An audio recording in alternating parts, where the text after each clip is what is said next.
सभी मसीही भाई बहनों को यीशु के नाम में शालोम, प्रेज द लॉर्ड, जय मसीह की। एक बार फिर से आप सभी का स्वागत है। हम अध्ययन कर रहे हैं रोमियो की पत्रिका और उसके 12वें अध्याय का। अब उसके 9वें वचन से आगे का हम अध्ययन करेंगे। तो अभी हमने देखा कि एक मसीही विश्वासी का आत्मिक सेवा क्या है और वो कैसे प्रभु के लिए अपने आप को एक जीवित और भावता हुआ बलिदान करके चढ़ा सकता है। और यहाँ 9वें वचन से हम देखते हैं वो तमाम जो बातें हैं एक आत्मिकता को बढ़ावा देने के लिए एक आत्मिक व्यक्ति में, एक मसीही विश्वासी में होनी चाहिए, वो सारी चीज़ें यहाँ 9वें वचन से हम पढ़ते हैं। तो पौलुस लिखते हैं, प्रेम निष्कपट हो, बुराई से घृणा करो, भलाई में लगे रहो, भाईचारे के प्रेम से एक दूसरे से स्नेह रखो, परस्पर आदर करने में एक दूसरे से बढ़ चलो। तो ये एक ऐसी चीज़ है जो एक मसीही विश्वासी में होनी चाहिए कि उसका जो प्रेम है वो निष्कपट हो। निष्कपट प्रेम यानी वो प्रेम जिसमें स्वार्थ ना हो। हम देखते हैं कि हम किसी से प्रेम करते हैं या हम किसी से बहुत ही दीनता के साथ बात करते हैं, बड़े ही पोलाइटली बात करते हैं, क्योंकि हमें उससे कोई काम होता है या फिर वो हमारा कोई बॉस है या जिससे हमें कोई काम निकलवाना होता है। लेकिन हमें उससे भी उसी प्रेम के द्वारा बात करनी है जिससे जो हमारे नीचे है या हमें उससे कोई काम नहीं है या हमें उससे स्वार्थ नहीं है, क्योंकि हमारा जो करैक्टर है वो प्रेम का करैक्टर है, क्योंकि हम प्रेम के द्वारा बचाए गए हैं, अनुग्रह के द्वारा बचाए गए हैं। और परमेश्वर ने अपने प्रेम को इस रीति से प्रकट किया है कि उसने अपने इकलौते पुत्र को भी दे दिया कि जो कोई इस पर विश्वास करे नाश ना हो परंतु अनंत जीवन पाए। तो उसका जब प्रेम निष्कपट है, परमेश्वर का प्रेम निस्वार्थ है और उस प्रेम में भी हमारी ही भलाई छुपी हुई है। परमेश्वर का इसमें कोई स्वार्थ नहीं है। परमेश्वर ने जो अपना प्रेम दिखाया है अपने पुत्र को देकर, वो हमारे ही लाभ के लिए दिखाया है। उसमें भी हमारा ही फायदा है कि हम अनंत जीवन को पाएंगे। परमेश्वर की जो इच्छा है वो भी हमारे लाभ की है कि हम अनंत जीवन को पाएं। तो जैसे परमेश्वर का प्रेम निस्वार्थ है, सच्चा है, शुद्ध है, वैसे ही हम जो उसके मानने वाले हैं, प्रभु यीशु मसीह के पीछे चलने वाले लोग हैं, उनका भी जो प्रेम हो वो निष्कपट हो। ऐसा ना हो कि केवल स्वार्थ के लिए हम प्रेम कर रहे हैं, इसलिए प्रेम कर रहे हैं कि हमें इससे कोई काम निकलवाना है। नहीं, हर एक मनुष्य से, चाहे वो मसीही विश्वासी हो चाहे वो अन्य जाति हो, क्योंकि जो मसीही विश्वासी हैं, केवल एक मसीही विश्वासियों को ही यह शिक्षा दी जाती है कि तुम अपने दुश्मनों से भी प्रेम करो, तुम अपने बैरियों को भी क्या करो, उनको आशीष दो। अभी पौलुस आगे यही बात बोलेंगे, क्योंकि परमेश्वर सबसे प्रेम करता है। परमेश्वर चाहता है कि हर एक मनुष्य बचाया जाए, वो सच्चाई को जाने और वो अनंत जीवन पाए, उस गंधक की झील को प्राप्त ना करे जो मैंने शैतान के लिए बनाई है।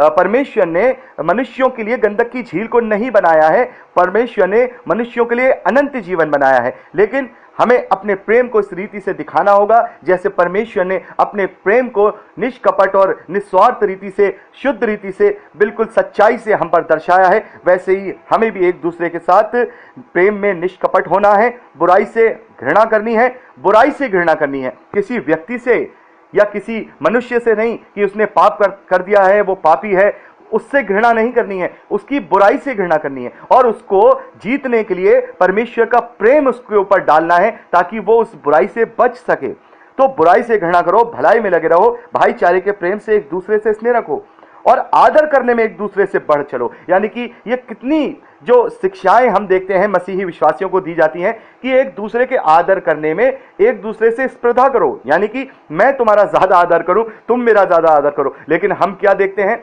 मसीही विश्वासियों में ये चीज पाई जा रही है, केवल अपना ही आदर कराना जानते हैं, दूसरे का आदर करना नहीं चाहते। जबकि प्रभु ने यह कहा कि जो कोई अपने आप को यहाँ छोटा करेगा स्वर्ग के राज्य में उसे बड़ा किया जाएगा और जो अपने आप को यहाँ इस धरती पर बड़ा करेगा स्वर्ग के राज्य में उसे छोटा किया जाएगा। तो यहाँ पर हमें एक दूसरे का आदर करने में, सम्मान करने में एक दूसरे से बढ़ करके हमें करना है। यदि किसी ने हमें हमारा ऐसा आदर किया तो हम अपने मन में सोचें कि नहीं, अब हमें इससे भी ज्यादा इसका हमें आदर करना है। यहाँ पर 11वें वचन में पौलुस कहते हैं, प्रयत्न करने में आलसी ना हो, आत्मिक उन्मान में भरे रहो, प्रभु की सेवा करते रहो, आशा में आनंदित रहो, क्लेश में स्थिर रहो, प्रार्थना में नित्य लगे रहो। तो यहाँ पर पौलुस कहते हैं आशा में आनंदित रहो। और आशा के विषय में मैं आपको पहले बता चुका हूं कि एक मसीही विश्वासी की आशा क्या होनी चाहिए। क्योंकि परमेश्वर हमसे ये कहते हैं, परमेश्वर हमसे कहते हैं कि अंत में मैं तुम्हारी आशा पूरी करूंगा। तो एक मसीही विश्वासी की आशा, एक मसीही विश्वासी की इच्छा क्या होनी चाहिए, मैं अनंत जीवन, कि हमें अनंत जीवन प्राप्त करना है। तो उस आशा में कि हम प्रभु से मिलेंगे, उस आशा में कि हम परमेश्वर की सहभागिता में रहेंगे, उस आशा में कि हम अनंत जीवन को प्राप्त करेंगे,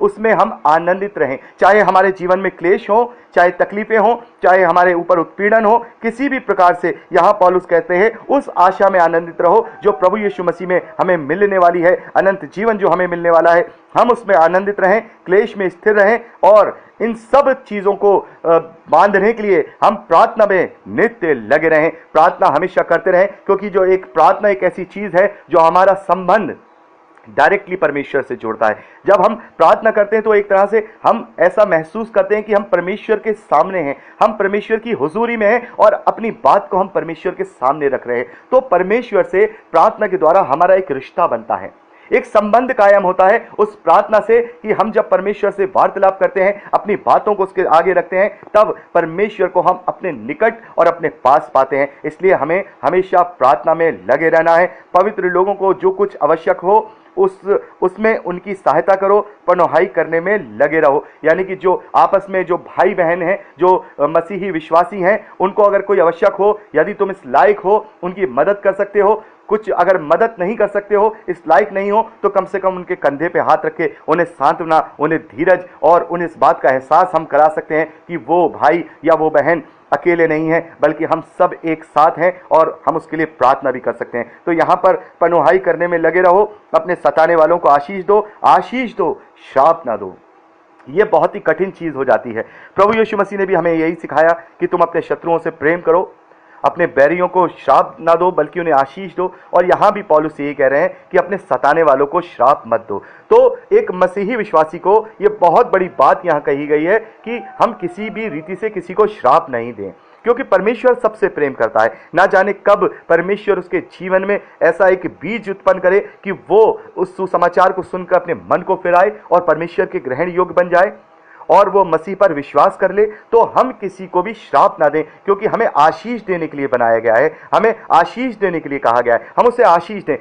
यदि कोई हमें गाली दे रहा है, यदि हमारे विरोध में कोई बात कर रहा है, हम प्रार्थना करें, उसके लिए आशीष दे कि हे परमेश्वर इसका मन बदल, हे परमेश्वर इसके जीवन में रोशनी की किरण डाल, हे परमेश्वर अपना वचन इस तक पहुंचा। ये आशीष हम उस तक भेजें। हम उसके लिए श्राप न दें कि तेरे साथ ये हो जाए, तेरे साथ वो हो जाए। और धीरज के साथ हम उस व्यक्ति को क्षमा करें और उसको आशीष दें, उसे श्राप न दें। यहां पे पौलुस कह रहे हैं अपने सताने वालों को आशीष दो, श्राप न दो। आनंद करने वालों के साथ आनंद करो और रोने वालों के साथ रो। यहां पर पौलुस क्या कह रहे हैं? यदि तुम आपस में जब एक कलीसिया हो, एक मन हो, यदि वहां पर कोई आनंद करने वाला है तो उसके साथ आनंदित हो, उसके साथ उसकी खुशी में उसके भागीदार बनो। यदि कहीं कोई दुख है, यदि कोई तकलीफ है, यदि कोई रो रहा है, तो उसके दुख के भी भागी बनो, केवल सुख के भागी नहीं। हम देखते हैं कि यदि कोई पार्टी हो रही है, यदि कोई दावत दी जा रही है, कलीसिया में बहुत ज्यादा खाना पीना चल रहा है, तो वहां पे बड़े खुश होकर के वहां पर हम उनके साथ सेलिब्रेट करते हैं, बड़े आनंदित होते हैं और कहते हैं कि हमें तो आनंद करने वालों के साथ आनंद करने के लिए कहा गया है। लेकिन जहां दुख होता है, जिस घर में क्लेश होता है, जिस घर में तकलीफ होती है, जिस घर में परेशानी होती है, हम जानबूझ के उसके घर के मुंह से अपना मुंह फेर के चले जाते हैं। कहीं ऐसा ना हो हमसे कोई पैसा मांग ले, कहीं ऐसा ना हो कि हमसे कोई मदद मांग ले, इस डर से हम उसके घर नहीं जाते। तो क्या हम मसीही विश्वासी हैं? क्या हमारा दिल इतना छोटा है? अगर परमेश्वर का दिल इतना छोटा होता कि वो अपने स्वार्थ के लिए कार्य करता, तो अब आज हम कहां होते? आज हम उस गंधक की झील में होते। लेकिन परमेश्वर ने निष्कपट प्रेम किया, शुद्धता के साथ, सच्चाई के साथ उसने क्या किया? अपने इकलौते पुत्र को दे दिया। कितना बड़ा दाम उसने मेरे और आपके लिए चुकाया है कि हम अनंत जीवन को पा सकते हैं। तो यहां पर जो रो रहे हैं, जो परेशानी में हैं, जो तकलीफ में हैं, उनके पास जाएं, उनके तकलीफ को शेयर करें। क्योंकि यदि हम किसी भी तरीके से उनकी मदद भी ना कर पाएं, लेकिन यदि कोई हम तकलीफ में है, हम दुख में, मान लीजिए मैं ही किसी दुख में हूं, किसी तकलीफ में हूं, यदि कोई मेरा मसीही विश्वासी भाई हो या कोई मेरा दोस्त हो या मेरी पत्नी हो या कोई भी हो, आकर के मुझे धीरज दे, मेरा हाथ थाम ले, मेरे कंधे पे हाथ रखे, मेरे सर पे हाथ रखे, मुझे अपने गले से लगा करके बोले ब्रदर मैं तुम्हारे साथ हूं, मैं प्रार्थना करूंगा, घबराओ मत, मैं वो शांति दे, तो किस अद्भुत रीति से उसे वहां पर हियाव मिलेगा, उसे धीरज मिलेगा, उसे शांति मिलेगी। और जब दुख जो होता है ना, जैसे सुख होता है ना बांटने से बढ़ता है, वैसे ही दुख इसका अपोजिट है। सुख बांटने से बढ़ता है और दुख बांटने से घटता है। तो यहां पर हम देखते हैं कि पौलुस कहते हैं कि आनंद करने वालों के साथ आनंद करो और रोने वालों के साथ रो, आपस में एक सा मन रखो, अभिमानी ना हो। ये अभिमानी जो एक अभिमान है, ये कहीं ना कहीं एक ऐसी लोमड़ी है जो हमारी दाग की बारी में कब घुस जाती है और उस खेत को तबाह कर देती है, हमें पता ही नहीं चलता है। ये एक अभिमान, अपने सुंदर होने का अभिमान, अपने ज्यादा पढ़े लिखे होने का अभिमान, अपने स्टेटस का अभिमान, ये एक मसीही विश्वासी इससे अभी तक पीछे छूट ही नहीं पाए हैं। मैं देखता हूं, अपने आसपास के लोगों को देखता हूं कि वो मसीही विश्वासी हैं, बाइबल पढ़ रहे हैं, वचन को भी जान रहे हैं, सारी चीजें कर रहे हैं, लेकिन उनके मन में अभी भी अभिमान आ जाता है। इस बात का भी अभिमान आ जाता है कि हमने परमेश्वर के लिए इतना किया है। अभिमान होना, यहां जहां जब हम नीति वचन पढ़ते हैं तो वहां पर लिखा है कि मनुष्य के विनाश होने से पहले उसके अंदर गर्व आता है, और इब्लीस का विनाश होने से पहले उसके अंदर गर्व आया, उसके अंदर घमंड आया। तो घमंड जो है वो परमेश्वर की दृष्टि में सबसे घृणित है, और वो घमंड हमारे लिए खुद के लिए ऐसा एक नाशवान हथियार है जिससे हम खुद को नष्ट कर लेते हैं, अपने आत्मिक जीवन को नष्ट कर लेते हैं। घमंड ने ही इस धरती पर पाप लेके आया है, और घमंड ही हमारे जीवन में भी पाप लेकर के आता है। यह अभिमान हमारे जीवन में जो अहम है, ये अगर हम खत्म कर देंगे, अरे देखिए परमेश्वर ने किस अद्भुत रीति से इस अपनी दीनता को प्रदर्शित किया है। प्रभु यीशु मसीह जो सृष्टिकर्ता का इकलौता पुत्र है, वो कैसे एक सराय में जन्म लेता है। उसके लिए पैदा होने के बाद पालना नहीं है, एक चरनी है, पशुओं का चारा खाने वाली एक टोकरी जिसमें उसे रखा जाता है। वो किसी राजा के घर में पैदा नहीं होता, वो किसी बहुत बड़े आलीशान बंगले में पैदा नहीं होता, वो एक गरीब कारपेंटर के घर पैदा होता है। और प्रभु यीशु मसीह का सबसे पहला सरमन पहाड़ पे जो उसने दिया है, मत्ती के सुसमाचार 5वें अध्याय 3 वचन में क्या दिया है?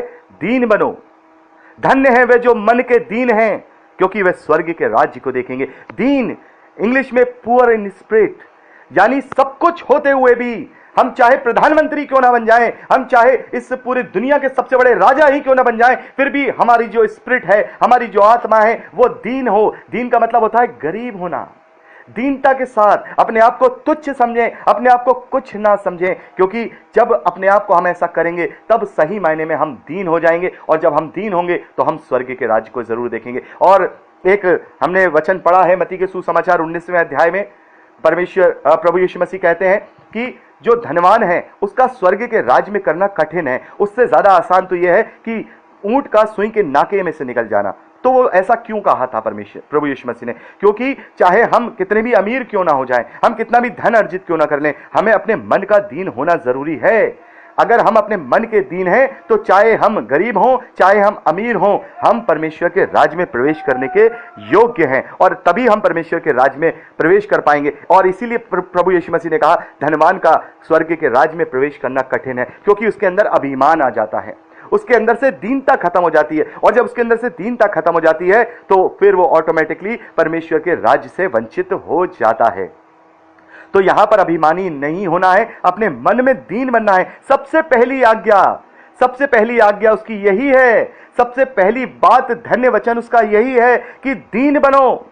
धन्य है वे जो मन के दीन हैं, स्वर्ग का राज्य ऐसों का ही है, वो स्वर्ग के राज्य में प्रवेश करेंगे। तो यहां पर हम देखते हैं पौलुस कहते हैं कि अभिमानी ना हो, परंतु दीनों के साथ संगति रखो। दीनों के साथ, दीनों मतलब गरीबों के साथ, जो कुछ ना हो उनके साथ संगति रखो। लेकिन यहां पे क्या होता है, हम ऐसे लोगों को बहुत ही घृणित दृष्टि से देखते हैं। ये सच्चाई है, हम अपने आप को इस बात से ये नहीं कह सकते कि हम ऐसा नहीं कर सकते। बहुत सारे लोगों के लिए मैं कह रहा हूं, बहुत कम ऐसे लोग हैं जो किसी गरीब के साथ या किसी मजदूर के साथ अच्छी तरह से पेश आते हैं। अरे वो तो अपने पास तक बैठाना उन्हें पसंद नहीं करते हैं, आजकल हम देखते हैं। लेकिन मसीही विश्वासियों को यह भेदभाव नहीं दिया गया। एक मनुष्य की दृष्टि से देखा जाए, ना वो दीनता की दृष्टि से देखा जाए, ना ही वो अमीर की दृष्टि से देखा जाए, क्योंकि मनुष्य परमेश्वर की दृष्टि में एक समान है। क्या पता, हमने पढ़ा है ना लूका के सुसमाचार 16वें अध्याय में पढ़ा है, वो लाजर की स्टोरी पढ़ी है कि वो एक धनवान की ड्योढ़ी पर पड़ा रहता था, उसकी झूठन खाया करता था, लेकिन एक दिन वो दोनों मर जाते हैं। तो क्या होता है कि वो जो लाजर है, जो निर्धन लाजर था, वो इब्राहिम की गोद में है, और जो धनी व्यक्ति था वो पीड़ा में तड़प रहा है। तो परमेश्वर की दृष्टि में रुपया, पैसा, स्टेटस ये कुछ नहीं होता, बल्कि आत्मिकता होती है, दीनता होती है। तो यहाँ हमें अभिमानी नहीं बनना है। ये बहुत ही कठिन चीज है जो हम अपने जीवन में लागू करके अपने आप को परमेश्वर के ग्रहण योग्य बना सकते हैं, और ये बहुत आसान चीज भी है यदि हम पवित्र आत्मा के अधीन हैं। तो अपने अंदर ये जांचें, हमारे अंदर कोई घमंड, हमारे अंदर कोई अभिमान तो नहीं पाया जा रहा। तो यहाँ पे पौलुस कह रहे हैं आपस में एक मन रखो, अभिमानी ना हो, परंतु दीनों के साथ संगति रखो, अपनी दृष्टि में बुद्धिमान मत हो। जैसा अभी हमने देखा कि हमने आज ही ये बात की कि परमेश्वर की बुद्धि हमारी बुद्धि से कितनी आगे है। हमारी बुद्धि कुछ नहीं है परमेश्वर की बुद्धि के आगे। तो यहाँ पर हम अपने आप में बुद्धिमान ना हो, बुराई के बदले किसी को बुराई ना करें, जो बातें सब लोगों के निकट भली हैं उनकी चिंता किया करें। यहाँ तक हो सके तुम भरसक सब मनुष्यों के साथ मेल मिलाप रखो।